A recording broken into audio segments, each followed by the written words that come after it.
Crossover Thursday right here on Locked On Eagles and Locked On Bills. We are presented by Prize Picks, the easiest and most exciting way to play daily fantasy sports. Go to prizepicks.com/LockedOnNFL and use the code in all lower cases, LockedOnNFL, for a first deposit match up to $100. Louis DiBiase here joining you. Crossover Thursday, I'm the host of the Locked On Eagles podcast, joined by Joe Marino of Locked On Bills. A big-time matchup this Sunday at Lincoln Financial Field. National television, Jalen Hurts versus Josh Allen, Eagles versus Bills.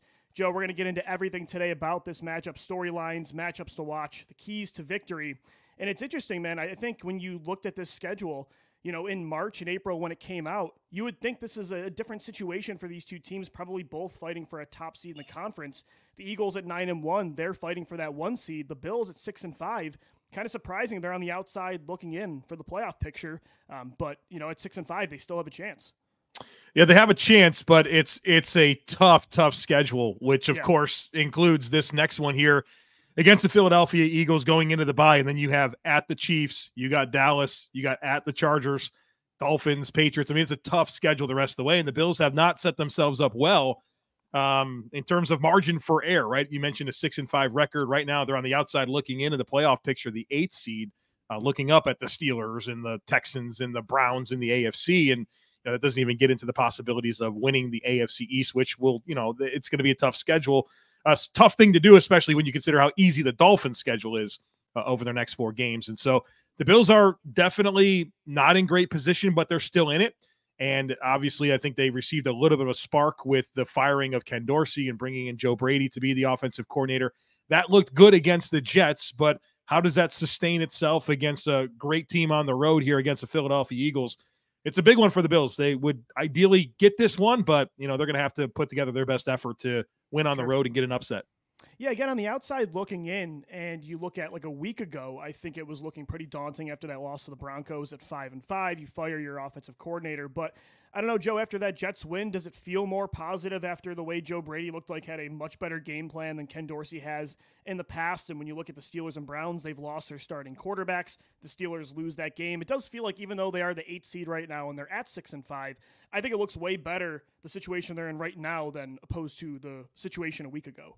Well, they got to win. That's the thing, is they got to win football games, and it certainly feels like they got a 1-game bump, at least for the offensive coordinator switch. But how does that sustain itself? How do the Bills find more consistency? It's been bigger than just, Ken Dorsey and maybe some of his shortcomings as the offensive coordinators. There's been execution issues.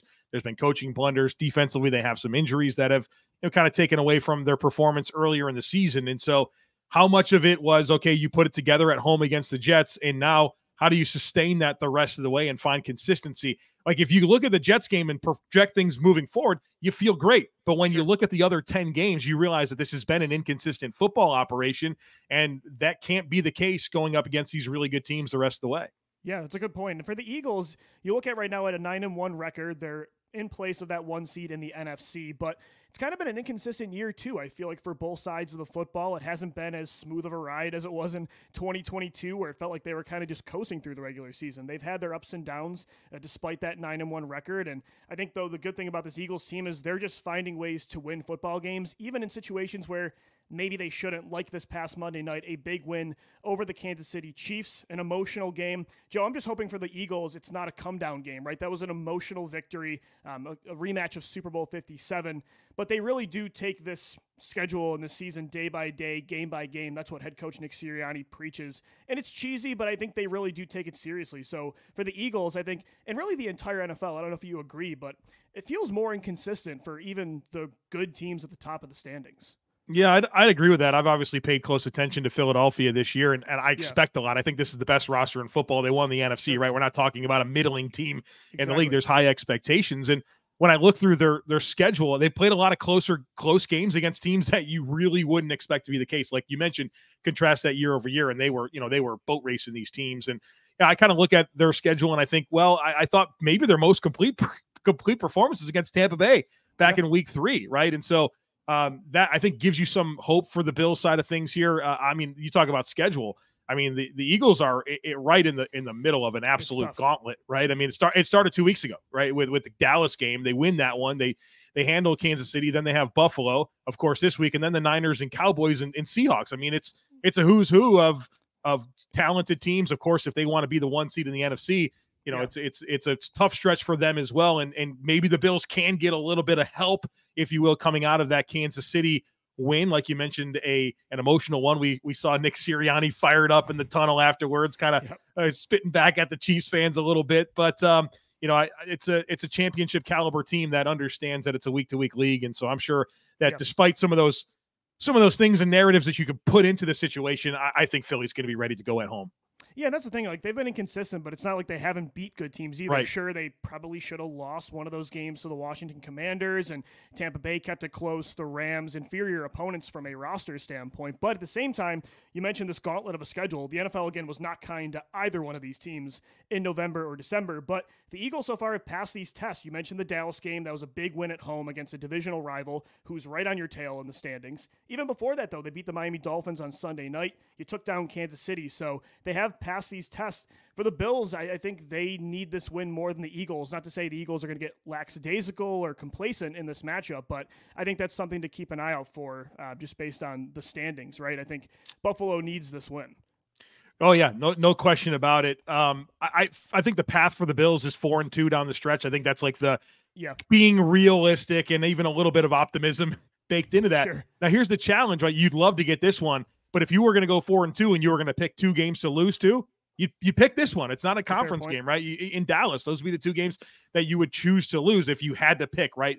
That's a weird scenario that I'm putting them in. You like the Bills, they would choose to go 6-0 if they could, but if they were to go 4-2, this would be one that you may be okay with dropping, although you want to get momentum, right? You're going into your bye week, coming out of the bye week playing Kansas City. So in some ways it feels must-winny, but also if you're going to drop one, this would probably be an okay one, but your margin for error, like we said, is going down. And for the teams that are ahead of them, like you mentioned, they got the bad quarterbacks, all that type of stuff. They have soft schedules, though. You know what I mean? So it's balanced out quite a bit. So the Bills, take 1-0, right? That's the cliche thing to do. But 1-0 every week, and this week your problem is the Philadelphia Eagles. Got a lot of fun matchups to take a look at in this game. Eagles-Bills this Sunday in Philadelphia at Lincoln Financial Field. This is Crossover Thursday with Locked On Eagles and Locked On Bills. Today's episode of Crossover Thursday right here on Locked On Eagles and Locked On Bills. We are presented by Prize Picks. It's the most fun, winning up to 25 times your money this football season with daily fantasy. All you got to do, select 2 or more players, pick more or less on their projected stats, and place your entry. Plus, with the basketball season here, you can now pick a combo projection across football and basketball from the Specials League, which is awesome. I'm a big-time basketball fan, too. I've been in on this action, a league created specifically for combo projections that includes 2 or more players from different sports or leagues. For example, you could take LeBron James and, let's say, Devontae Smith at a 10.5 combo of 3 points made and receptions. Also, if you want to play alongside some of Prize Picks' favorite players, you can do this as well, like rapper Meek Mill for Philadelphia fans. I'm sure you're in on that. Comedian Andrew Schultz as well. You can now find community plays under the promos tab of the app to view entries from some of the biggest names in the Prize Picks community each week. Prize Picks also even offers a reboot policy that your entries stay in play even if one of your players gets injured. So for football and basketball games, if you have a player who exits the game in the first half and does not return in the second, that player is rebooted. Prize Picks is the only daily fantasy sports platform with an injury insurance policy. They are changing the game. Go to prizepicks.com/LockedOnNFL and use our promo code LockedOnNFL for a first deposit match up to $100. Once again, head over to prizepicks.com/LockedOnNFL. Use that promo code LockedOnNFL for a first deposit match up to $100. We thank you so much for making Locked On Eagles, Locked On Bills your first listen each and every day. It's Crossover Thursday. Guys, want to let you know as well, Locked On has launched the first ever national sports 24/7 streaming channel on YouTube. Locked On Sports Today is here for you 24/7, covering the top sports stories of the day with the local experts of Locked On, plus our national shows covering every league. Go to Locked On Sports Today on YouTube and subscribe to the first ever national sports 24/7 streaming channel. Louis DiBiase joined alongside Joe Marino. All right, Joe, let's talk about some matchups for this Eagles-Bills matchup. I think it's a really good game on both sides of the ball. Both teams have their strengths and their weaknesses. Even for the Eagles, like you mentioned in segment 1, might be the most talented roster in football, but they've had to overcome more this year with some holes to the roster based on injuries or some players leaving in free agency. So I think there are some weaknesses the Bills can exploit. Is there like a key matchup for you that the Bills need to attack or they need to win to get this win? Oh, man, so much that comes to mind. Yeah. But if I laser in on one particular matchup, it's Jalen Carter, the outstanding rookie defensive lineman for the Eagles that should have been the number one pick in the draft. He's the best player in the draft. Somehow Philly gets him, right? Against the Bills rookie right guard O'Cyrus Torrence. And I think O'Cyrus Torrence has had a good start to his career. I think he'll be a long-term answer for the Bills at right guard. But I feel like over the last couple of games, I think he's hit a bit of a wall. And you saw him struggle last week. And it wasn't against Quinnen Williams. It was against Solomon Thomas and some of the edge rushers that would reduce inside. And I think he's had some challenges. And there's a huge challenge coming up in Jalen Carter, who has just a ton of athleticism. And that's kind of the deal with O'Cyrus Torrence is he's a big physical offensive lineman, but that lateral movement is not necessarily his forte. Well, Jalen Carter is going to be fully aware of that, and he's going to stress that ability to slide and stay square. And so I think his ability, Jalen Carter's ability to probably win that matchup and get pressure in the face of Josh Allen is going to be a big deal. And the thing is, what's hard is you could say, well, give O'Cyrus Torrence some help. Okay, well, the Eagles have other good edge rushers and other good interior rushers. I mean, like Josh Sweat and Hassan Reddick. I mean, that's as good of an edge rushing pair as you're going to find in the league. They've got Fletcher Cox, right? I mean, there's talent up and down this line. So it's not just, well, that's the matchup you have to figure out. You got a lot of problems here with this Eagles pass rush and the challenges that they present. So the Bills O-line, their pass protection has been good this year. It's going to have to really meet this moment in a big way with all the different angles that Philly can attack you from. Yeah, I think that would be, when it comes to the Bills' offense against the Eagles' defense, that might be the advantage for the Eagles, although, as you mentioned, the Bills' pass protection this year, a lot better than in years past. I think that is where they stepped up big against the Chiefs. Hassan Reddick, Josh Sweat made some huge plays in the fourth quarter, but it's incredible, Joe, like you mentioned. Yes, Sweat and Reddick might be maybe the best edge duo in the league. Sweat is number 5 in quarterback pressures this year. Reddick's at 8.5 sacks, despite not having one for the first 3 weeks of the season. And yet the rookie defensive tackle in Jalen Carter, who, as you mentioned, probably should have been the first overall pick, he's the one seeing more double teams than anybody. I mean, it's absolutely incredible, and I think he should probably win Rookie of the Year. So Josh Allen this year, according to Next Gen Stats, he holds the ball 2.87 seconds per dropback. You know, that's longer than the Eagles are used to this year. Quarterbacks have made an emphasis of getting the ball out fast with that first read. And so that's something the Eagles need to hit home with, because also, Joe, the Eagles secondary this year, not nearly as good as it was in 2022. Yeah, and well, that'll be big for the Bills. And Josh Allen, I think, has had some moments this year where he's been a quicker triggered quarterback through the lens of Josh Allen. And I think that's going to be important. And I think with Joe Brady taking over this offense, you're seeing more spread concepts, less like 5-6 man protections a lot of times. So there's going to be a lot on Josh Allen to get the ball out and find matchups that he likes. And, I think the front for Philly certainly helps the back seven. But, yeah, I think there's some opportunities there. I know Bradbury's not necessarily having his best season. So how can the Bills take advantage of that? Now, one thing I wanted to ask you matchup-wise in this game, because as you study Philly this year, I mean, good football team, but, like, their passing game distribution is very defined. It's A.J. Brown, it's Devonta Smith, and that's it, right? And Dallas Goedert, not available, right? Otherwise, he's that third guy.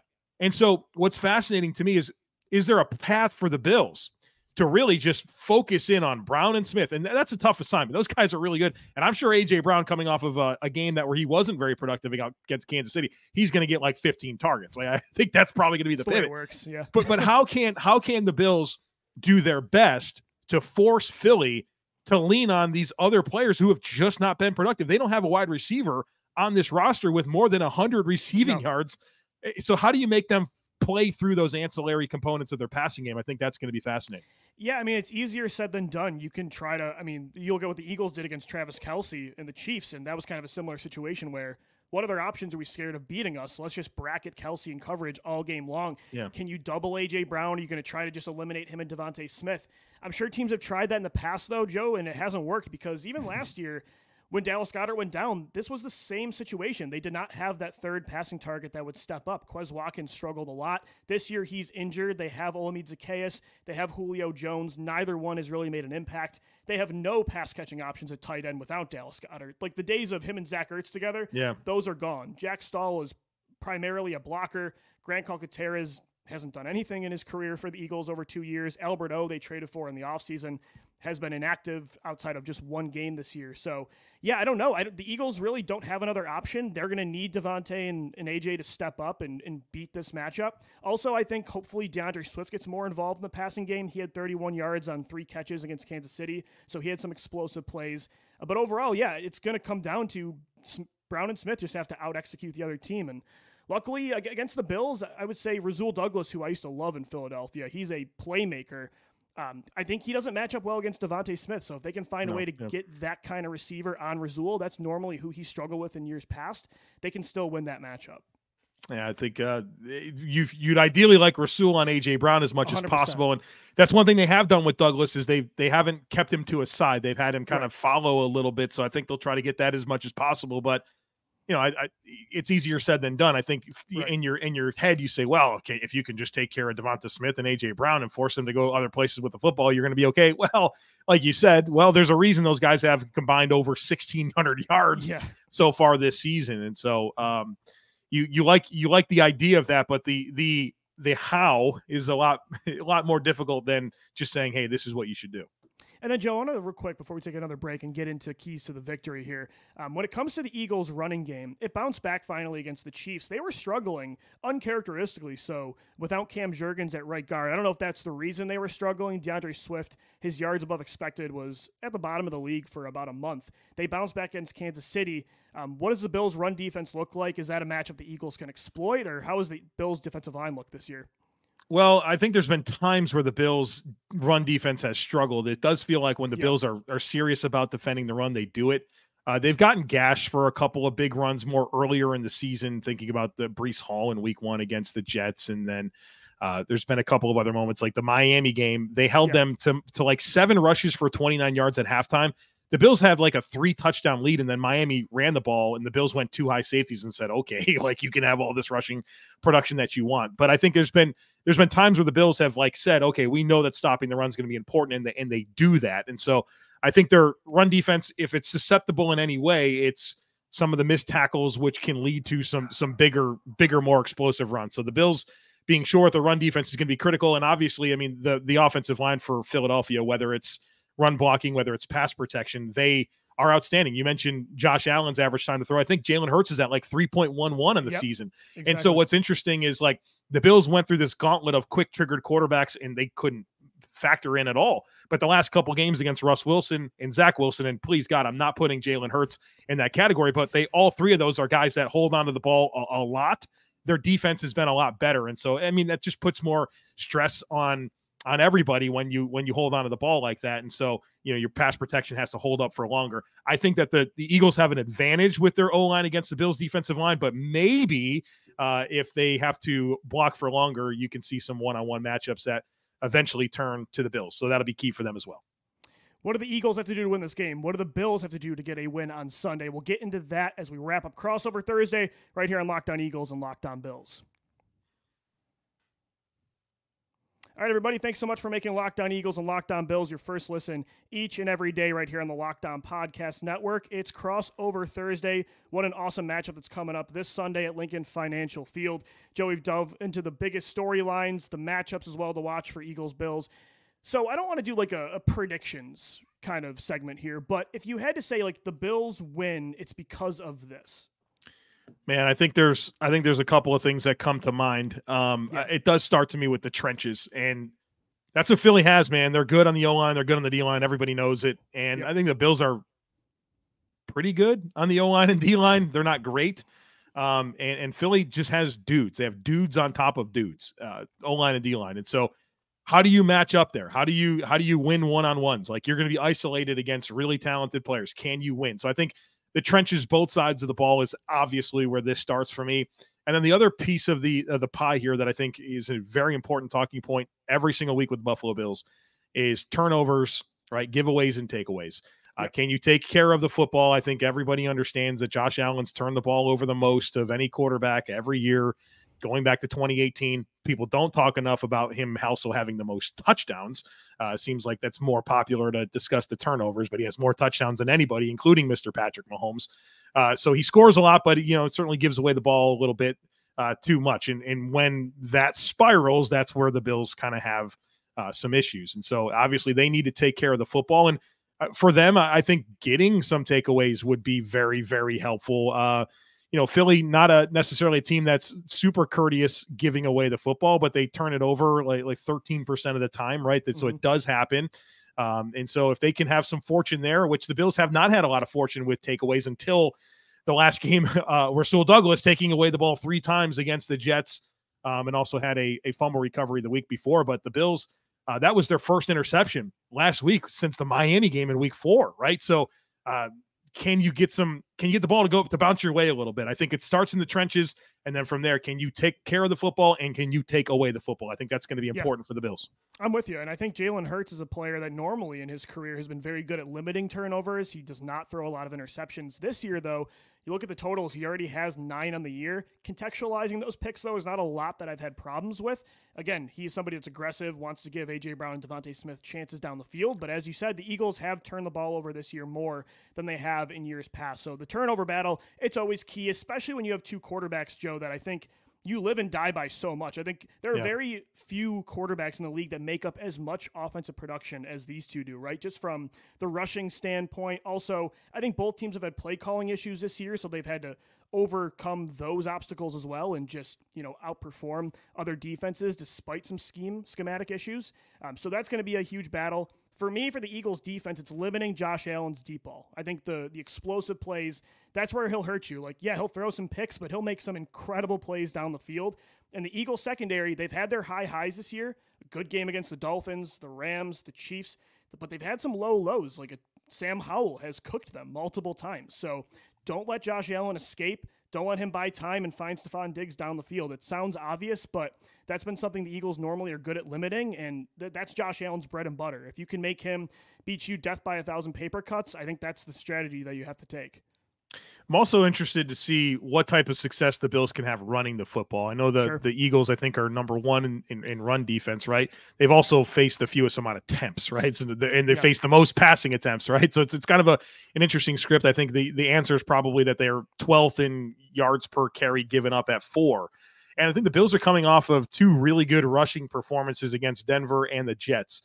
And I think at their core, I think they want to be a 2-dimensional offense. I think they're like 67% pass, right? So they're very, very pass aggressive, but I think they want to have that piece to lean into. And I think that can be important as you consider how do the Bills get explosive plays on offense. I think your run game and what that can mean for everything, whether it's your RPOs, whether it's your play action game, whether it's kind of just lulling some of those back 7 players to sleep and seeing what you can do. I'm also curious about Dalton Kincaid in this matchup, a very good young pass catching tight end against, I don't necessarily think about Philly as great coverage linebackers. And I know that they have some young safeties, right? So middle of the field, that's kind of what gave you some success against the Jets last week. You definitely need to make sure that middle of the field attacking is part of what you're doing this week against Philly.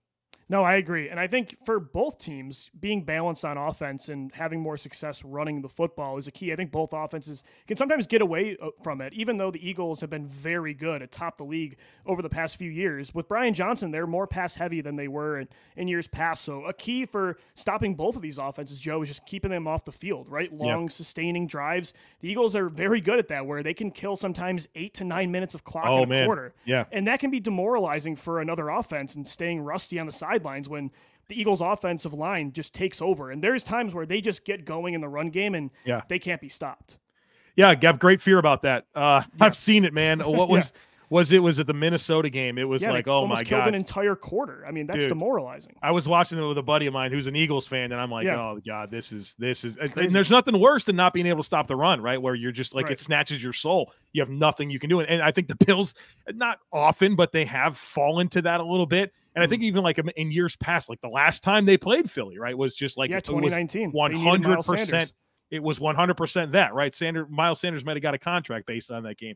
And even against the Colts that same season, where it's just when these offensive lines just get downhill and start moving bodies, sometimes the Bills just don't have a whole lot that they can lean into, and it happens to them. So that not allowing that to happen is going to be critical. And I think Philly, what's to their advantage is they can push that button at any point. So like you could say, get a lead. Okay, that sounds great. Well, first of all, you got to get the lead but try to make them more one-dimensional. But I think Philly's going to stick with that and really try to stress the Bills with their run defense. And, hopefully, new Buffalo Bill and former Eagles midseason edition, Linval Joseph can help with some of that.